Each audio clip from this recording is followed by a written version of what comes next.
Welcome back to another episode of the Jessica Gala podcast. I am your host, Jessica Gala. I am Australia's leading women's trauma therapist and founder of Aruka Therapy. Today we're going to be talking about happiness and why you actually aren't trying to find happiness and what it is that you're actually trying to find instead. We have so many people who come through the online clinic. I run an online clinic for people with trauma, for people who are struggling, where we use the Aruka therapy modality. And so many people say, I just want to be happy. And there's literally a documentary called The Happy Documentary. We think that all we're really searching for at the end of the day is this feeling of happiness. But once you actually start to break it down, like what is happiness? What makes one person happy is very different to what makes another person happy. If we actually think about, Dr. David Hawkins, who was an amazing psychiatrist who created the levels of consciousness, and he talks about there are different states, different vibrations or different frequencies that we vibrate at, and they can be measured as emotions and emotional states. On that spectrum, I found it so interesting that there was no happiness state. There was no state that was actual happiness. The closest to that would be joy. And we experience these feelings of joy. And we obviously want to feel more feelings of joy. But what people are actually talking about when they're saying that they want to find this happiness is actually really individual for each person. And a lot of the time we're finding in clinic that it actually comes back to the opposite of whatever it is that they've struggled with. So for the person who has felt lost for their entire life, they feel happiest when they find purpose, when they find meaning, when they find direction. That's their version of happiness, because there's been this lack of, and, I believe that we're born into, I spoke about it in another episode, we're born into, with these past wounds or with these generational traumas that have been passed down, we're born into a set of experiences that I believe shape, if we want to heal and we want to transform, who we're going to become. It's like we're given the obstacles, and if we choose to overcome them, we step into that version of ourselves that we were born to be.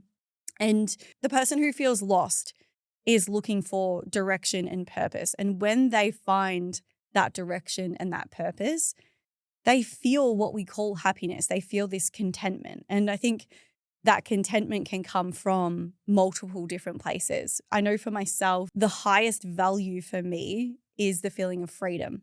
And that comes from a lifetime of feeling trapped. And so I feel happiest when I'm free. But there are people out there who have spent, an entire lifetime feeling alone, and they feel the happiest when they're surrounded by people that they love, when they're connecting with people. What we value the most, where our values come from, but also what makes us the most happy that we can be, is the opposite of our wounds.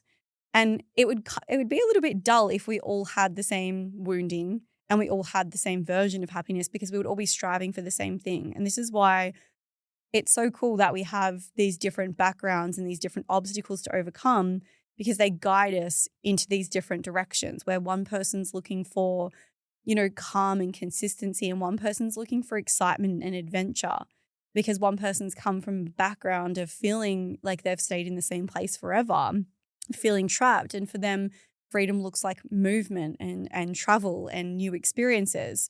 But for somebody who grew up in a home where they were constantly moving houses and they felt chaotic and scattered all the time and they never felt grounded, for them, being in a stable, loving relationship is going to make them the most happy, because it's healing this wound that they had. And this is why, as I said, it's so cool that we all have these different backgrounds and we have these different directions that we're pulled in. But this is why we can't just find happiness in a way that somebody else is telling us to find that happiness. And this is where, I've been ranting about this all week. This is where social media is falling short, because the information that you're getting about how to find happiness, about how to heal, about how to get to where you want to get to, or live the version of your life that feels the most free, magnetic, loved, whatever it is, the advice that you're getting is coming from somebody else's subconscious mind. And this is where we underestimate the fact, like, there are so many things that we we see as fact, but they're coming from a study that somebody created with a bias. And everything that we're absorbing online is coming from somebody else's subconscious mind, somebody else's programming, somebody else's experience. I was literally just talking to a friend on the phone about the same thing with diet. And she was talking about how, we both follow similar accounts. And she was talking about there's the fasting coach that tells you that, a high fruit diet is the best for you and long periods of intermittent fasting. And then he says that protein is fake and that protein's not a real thing and it's about consumerism, blah, blah, blah, blah, blah. And then we've got this other person over here saying like high protein is what gave them this amazing body that they've got in front of you. And we're getting so much information thrown at us. And the information that's being thrown at us is coming through somebody else's experiences, somebody else's microbiome, somebody else's cells that make up their body, somebody else's perception of reality. And we're taking it and we're trying to apply it to ourselves and it just doesn't fucking fit. It doesn't make sense. And we wonder why we're so confused and why we're so lost when we're constantly absorbing information that is just literally coming from somebody else's subconscious mind and experiences. The way to overcome this is to find people who are in a similar situation to you, who've gone through similar things as you and who are where you want to be. Like, we are taking advice from so many people whose lives we wouldn't want to live and who have had a completely different history to us. And if you're one of my longtime listeners who has a lot of trauma, this is especially true for people with trauma. You can't take advice around how to create a routine, even something as simple as that, from somebody who's never experienced the level of trauma that you've experienced, because the level of sabotage that you have around getting healthy and looking after your body and doing fucking simple things is so, so, so, so different to the person who was raised in a family that told them that they loved them and gave them hugs and nurtured them. Like, the ability for their brain to follow through with that routine, the ability for their body to like absorb the nutrients in the program that they've written is actually so different from person to person. If you've been stuck in chronic fight or flight your entire life, your digestive system is going to have some issues because digestion hasn't been the priority. Survival has been the priority. So you can follow her meal plan and not get the same results because you haven't lived the same life as her and because her information is tailored as from her experiences and her body. Now, we could go and say, okay, but there's people who've studied happiness, or there's people who've studied, masses of people and they've done research on what the best diet is for happiness or what the best mindset is for happiness or what the best tools are for happiness. That research has come from bias. You may have remembered, for anyone that's a frequent listener, you'll remember that I interviewed Dr. Sarah Jane, the founder of Spinal Energetics, a few weeks ago.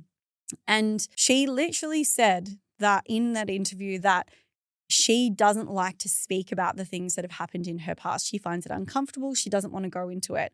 And she created Spinal Energetics around the fact that you don't have to go back into and speak about the trauma. I've created my modality based off my experiences and my understanding of how healing works and what I noticed in my clients and what I noticed in myself. And so what you're getting from me and what you're getting from her is always filtered through our experiences. And so you have to really find, like I said, people that resonate with where you're at and where you want to go. And I was actually just speaking to the lovely podcast manager who's in the room with me right before this episode. And we're talking about Freud. And I was saying, I think back to what I've learned about him. And he was actually quite a disturbed man. And there are a lot of quotes that have come from him that I look at now and think that's actually come from a really negative, dark lens.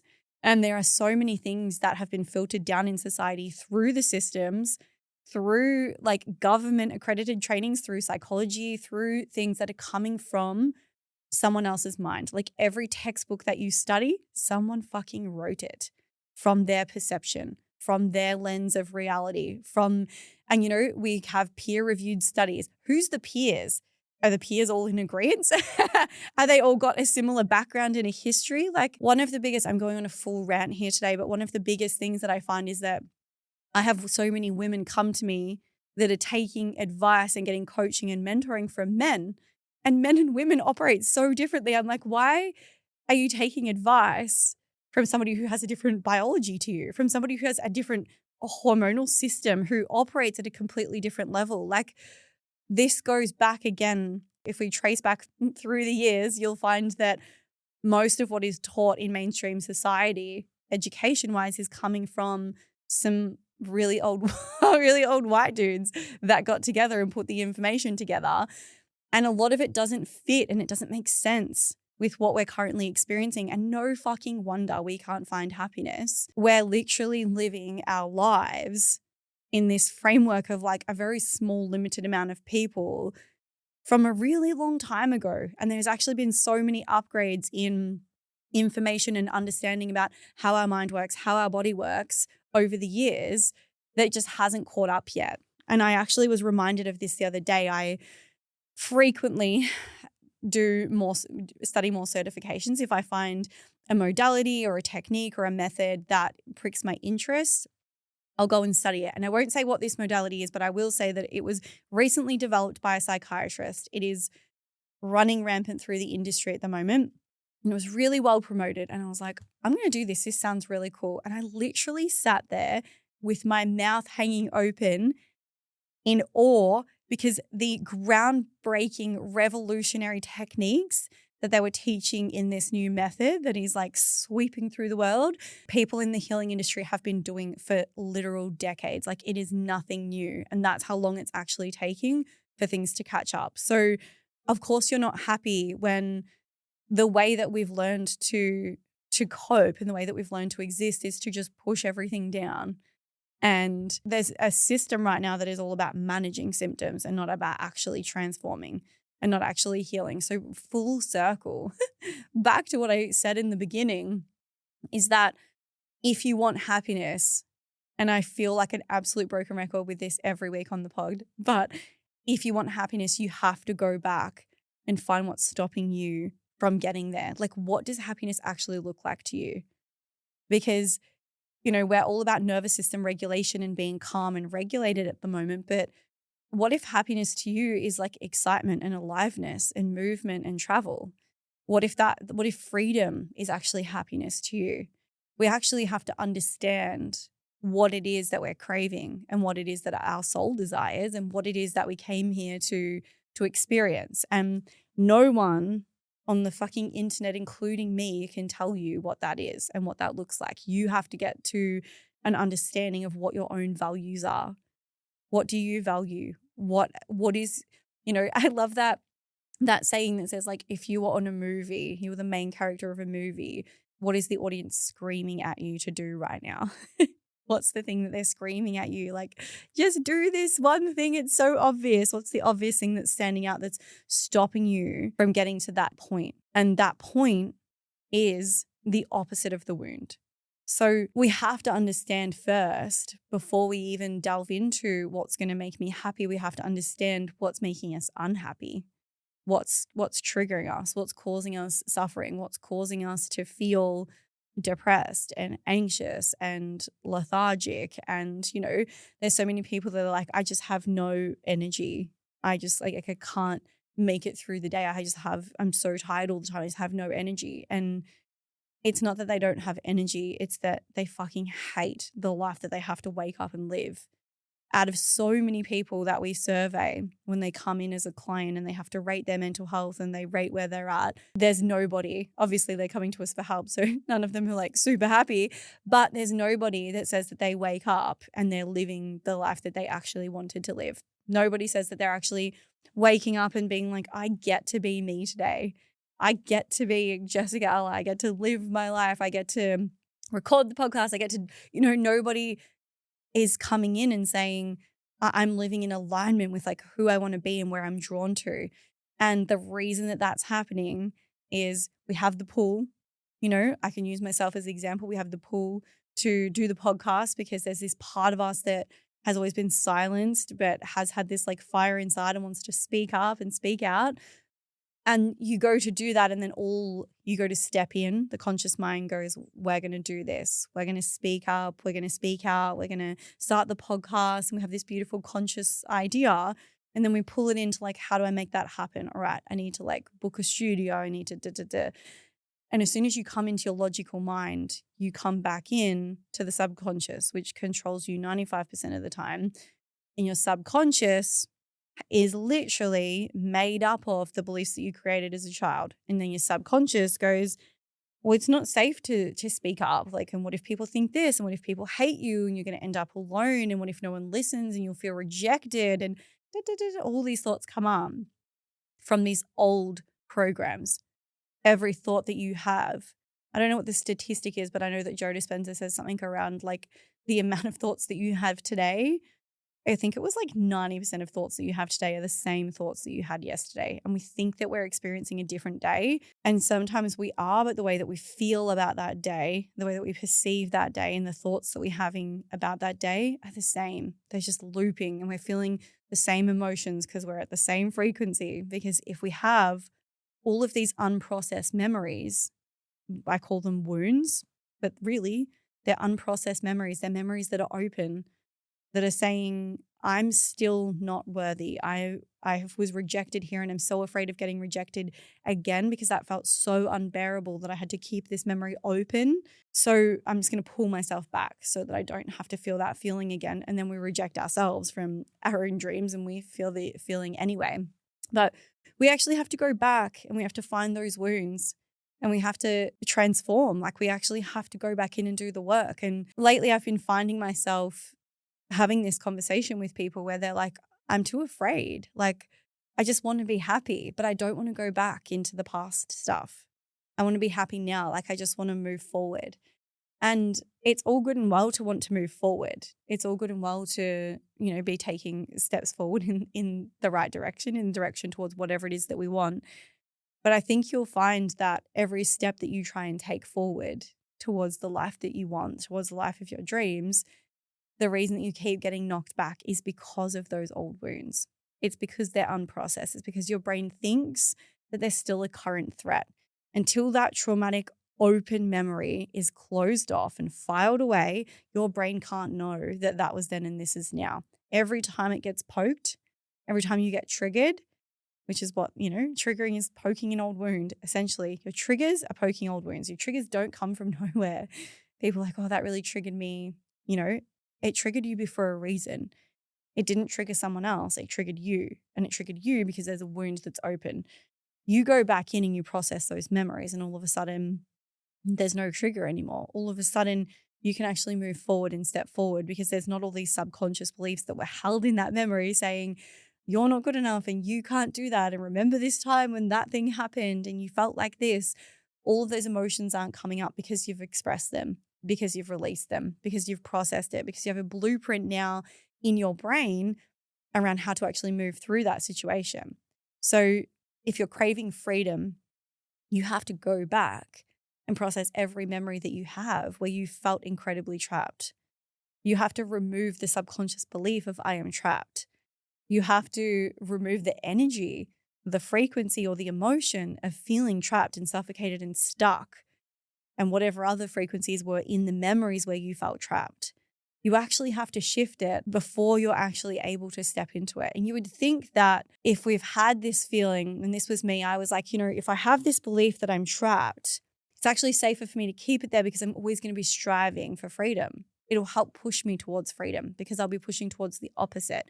And that is true to a degree. People do try and prove their beliefs wrong.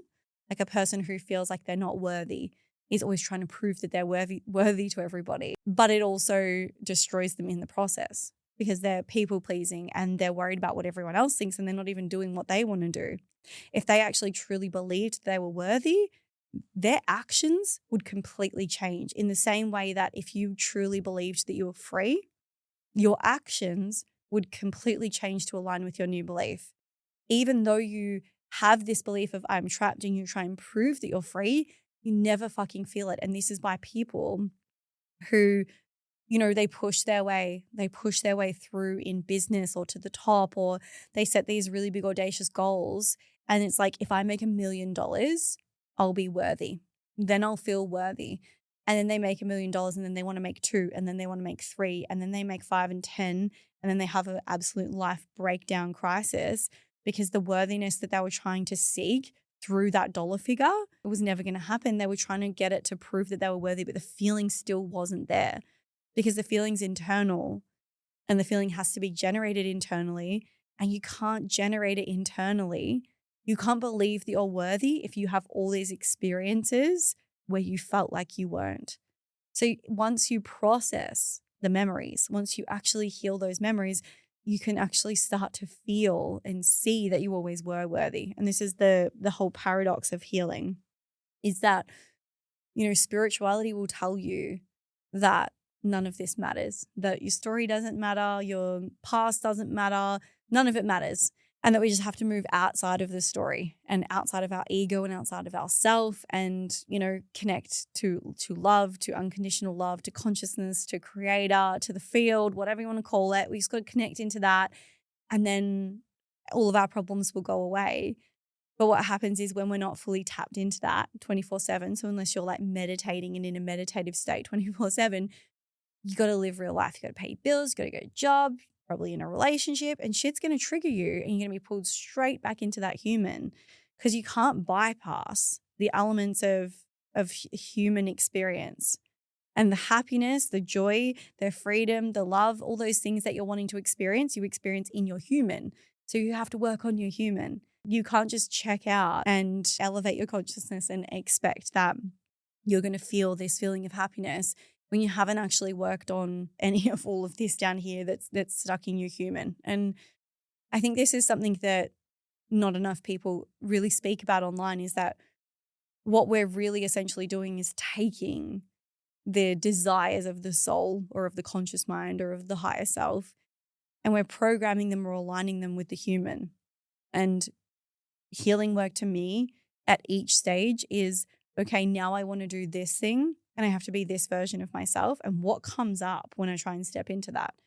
And it's layers. There's new layers that come up. There's new emotions that come up. There's feelings that come up. But it's a constant evolution of like, who do I want to be now? And what do I want to experience now in this human, in this life that I get to live? And a lot of you probably don't feel that way, which is where you need to start. There's no like, I get to live this life. It's almost like I have to live it.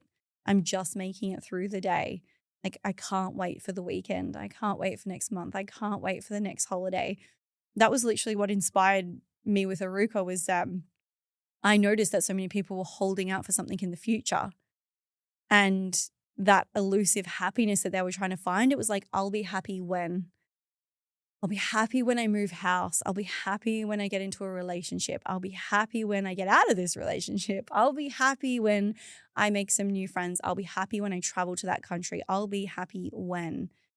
And a lot of the time, people, if they haven't done the deeper work, actually through sheer force can get themselves into that situation, the relationship, the job, the travel destination, and they get there and the same shit has followed them there. And they don't actually ever get to fully experience it. And this is why a lot of people ask me, what does Aruka actually mean? Aru is from ancient Egyptian and it means paradise, and Ka means within, or like within your soul. And this was always my goal, is like, how do we find paradise within so that you can be in the most mundane work meeting or commuting in traffic and it's the best time ever? How can you be somewhere and it just be a full human experience that you're loving and that you're getting to experience? That mentality and that shift took a long time, obviously. For anyone who knows my life story, I was born into a human existence that was the opposite of everything that I desired. And it does take time to move through those layers. And this is why I always say it is for brave people, because it's so much easier to take the drugs. It's so much easier to have the coffee. It's so much easier to have the chocolate. It's so much easier to scroll on your phone. It's so much easier to find something that temporarily shifts your level, your state of consciousness from, guilt and apathy and numbness and shame into, I'm feeling good. I had a glass of red and everything, I feel like acceptance right now. I'm accepting everyone. All the things don't matter. it's so easy for us to use substances or people or circumstances to hijack that and to move up those levels. But there is always a debt that needs to be repaid. And the debt is that we come back down even harder, and all the emotions that we avoided, all of the work that we avoided in spirituality or any of those substances, it comes back compounded. And this is why people have a breakdown and they're like, I was fine. And then all of a sudden I wasn't. They weren't fine. They just had really good methods of pushing it down, and it got so big that they couldn't handle it anymore. So circling back to like the original, I guess, theme is that we're not trying to find happiness. Each of us is trying to find something different, whether it be a feeling of joy, yes, of course, but freedom. We're wanting to feel grounded. We're wanting to feel loved. And your source of happiness and what's actually going to make you happy can change throughout your life as well. So just because a safe, stable, loving relationship was what you craved and what you felt was going to give you that happiness, and it gave it to you for a period of time, doesn't mean that now that you've had that and you've healed that wound potentially, or that you've like been in that state for a period of time, that there's another evolution, another version of you that wants something different. And I think this is what we get stuck with, like, I said that I wanted this, so I'm just going to sit in it. I'm just going to stay here forever because this is what I said I wanted, and I can't change my mind now. Like, what the actual fuck? You can absolutely change your mind. Like, you live one life. If you're not changing your mind and evolving, like, of course you're going to change your mind. Of course you're going to want something different once you heal and once you evolve. Like, absolutely. If you're sitting there thinking, well, I thought that this was what I wanted and I have everything on paper that I wanted, like I should be happy, but I'm still not, it's time to go back. It's time for the deeper work. And a lot of the time we find that people actually are exactly where they need to be, and they've like managed to get there somehow through sheer force. Like, they're in a safe, loving relationship. They're earning good money. They've got the family of their dreams. They've got whatever it is that they wanted. They're traveling, but they just still feel nothing inside.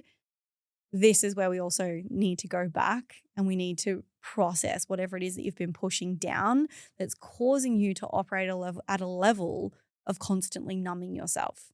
So anyway, as always, the message is do the work, go deeper. It's hard. I know we hate it, but if you want to be happy, if you actually want to find what it is that even makes you happy and you want to feel something, then we have to go deeper. For everybody who has listened to the end, I love you. And, the online clinic is there ready for you anytime you're ready to go deeper. There's so many programs and offerings that I talk about in each episode. You know where to find me. You know how to start doing the work. And I'll see you in the next episode.